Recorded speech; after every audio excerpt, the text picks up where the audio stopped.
Le 1 est un bâton qui dit j'ai mal à la tête. Le 2 dans son ondulation siffle quelles sont ses sornettes. Le 3 est une femme enceinte qui... Nous allons aujourd'hui parler des maths modernes. Courte période, début des années 70, que j'ai eu la chance de vivre. Que n'a-t-on pas dit et que ne dit-on pas encore aujourd'hui sur ce qui a peut-être été la seule révolution proposée au système éducatif? Bien qu'à ce que je sache, aucun des enfants ayant traversé ce soi-disant cauchemar se soit révélé ensuite un handicapé des maths. Comme d'habitude, on s'est bien gardé de vérifier ensuite si le jugement porté sur une période était conforté par des faits. On s'en tient à de simples ressentis qui arrangent. Il est vrai que, telle elle a été présentée ou comprise, il y avait de quoi troubler tout le monde. Fini l'arithmétique, la géométrie euclidienne, il fallait apprendre la théorie des ensembles. Fini l'apprentissage des nombres, il fallait mettre des enfants, des n'importe quoi, dans des accolades. Fini les paquets de 10 bûchettes, il fallait compter en base 2. Fini les problèmes de train qui se courent après, ou des robinets qui fuient pour remplir la baignoire, il fallait dessiner des diagrammes, faire des partitions, trouver des relations d'équivalence. Il fallait que les adultes se mettent à comprendre un charabia de la même façon que les enfants ont à comprendre notre charabia arithmétique qui pour nous n'en est pas un. Il fallait que les adultes retournent à l'école. Et on vit fleurir des bouquins comme les maths à papa ou les maths à maman, étant entendu que, bien sûr, pour les mamans, il ne fallait pas aller trop loin. Et les éditeurs se mirent à produire en catastrophe des fiches qui avaient l'avantage de pouvoir être données à remplir en même temps par toute une classe. Peu importe alors que l'on comprenne pourquoi. On remplissait les patates des fiches puisqu'il fallait faire des patates au lieu de faire des problèmes de robinet. Pourtant, cette réforme était la conséquence d'un travail de plusieurs dizaines d'années d'un groupe de mathématiciens appelé le groupe Bourbaki, visant à transformer le programme mathématique de l'enseignement supérieur, d'où doivent surgir des mathématiciens, de vrais mathématiciens. Dès 1956, l'Association des professeurs de mathématiques de l'enseignement secondaire se prononce à son tour pour une transformation des programmes et elle crée une commission pour faire des propositions. En 1967, le ministre de l'Éducation nationale crée à son tour une commission pour plancher sur un nouveau programme. Lorsque cette réforme est lancée dans le primaire en 1970, ce n'est donc pas une élucubration post-68arde comme on se plaît à le dire aujourd'hui.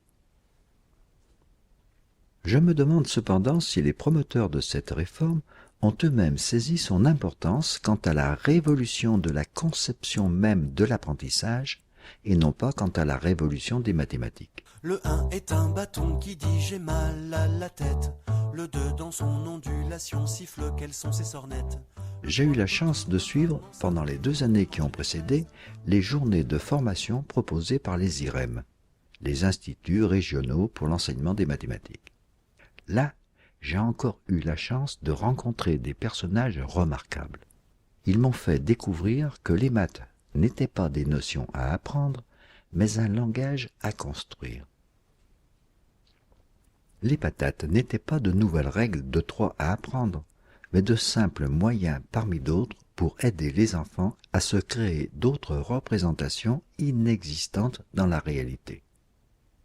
S'il est par exemple impensable dans la réalité de mettre ensemble des chats et des souris, je peux le faire si ce ne sont plus des chats et des souris mais des animaux. Et puis si ce ne sont que des éléments qui ont perdu leurs caractéristiques de chats et de souris. À ce moment, on perçoit autre chose du monde qui nous entoure, mais cette autre chose, il faut que nos neurones le créent. C'est cela la propriété du langage mathématique. Créer des ensembles qui peuvent être inexistants et les qualifier symboliquement pour qu'ils prennent une vie propre. Si le nombre qualifie couramment une quantité ou une grandeur, en particulier dans le langage oral lorsqu'il est associé à des objets, il n'est pas par lui-même concret. 15 vaches, c'est concret. 15 ne l'est plus, et ce d'autant lorsqu'il est symbolisé par des chiffres. Il faut avoir la capacité de se le représenter sans les vaches. Les patates, ce n'était pas apprendre une autre mathématique, c'était aider les enfants, à partir du concret, à créer et à naviguer dans d'autres représentations échappant au concret. Apprendre à compter en base 2 n'a strictement aucune importance s'il s'agit d'apprendre une nouvelle façon de compter. Ce qui est difficile, c'est agencer des signes qui puissent représenter n'importe quelle quantité et pouvoir se représenter qu'ils changent de sens suivant leur position. Pour cela, c'est pratiquement bien plus facile d'entasser des groupes de 2 ou de 3 que des dizaines, des centaines et des mille. Que 10 bûchettes puissent s'appeler une dizaine de bûchettes et que cela peut s'écrire avec un 1 suivi d'un 0. C'est facile.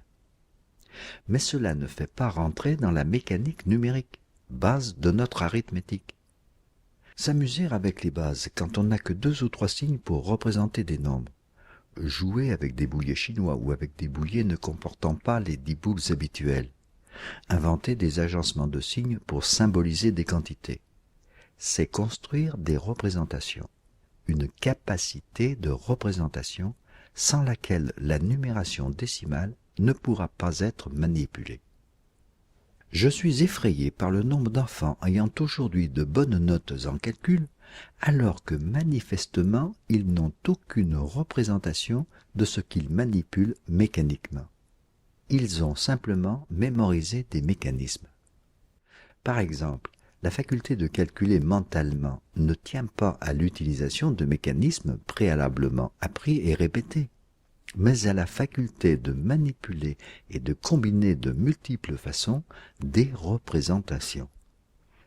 Si celle-ci n'existe pas, la mémorisation et l'utilisation de quelques mécanismes que l'on peut donner aux enfants s'avèrent inefficaces. Une représentation ne s'apprend pas. Il faut que chacun se la construise et l'organise par rapport à d'autres représentations. Les cognitivistes appellent cela construire des schèmes cérébraux opératoires. Une affaire de neurones. Les maths modernes, au moins à l'école primaire, ce n'était pas une nouvelle mathématique. C'était l'accent mis sur le fait que les maths, avant d'être une langue, étaient un langage pouvant créer des représentations. Qu'il fallait bien le développer pour pouvoir ensuite s'approprier les représentations qui sont utilisées couramment. Ce n'était pas l'élimination de l'arithmétique, c'était l'accession à l'arithmétique, au calcul, à la géométrie, et plus tard à l'algèbre, peut-être, et pourquoi pas, à la théorie des ensembles. Mais peut-être n'avons-nous été que quelques-uns à les comprendre ainsi. En tout cas, cela aurait pu être une vraie révolution qui n'a pas été entamée.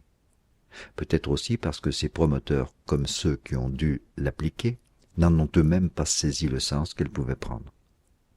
Et l'immense majorité des enfants comme des adultes restent illettrés mathématiquement.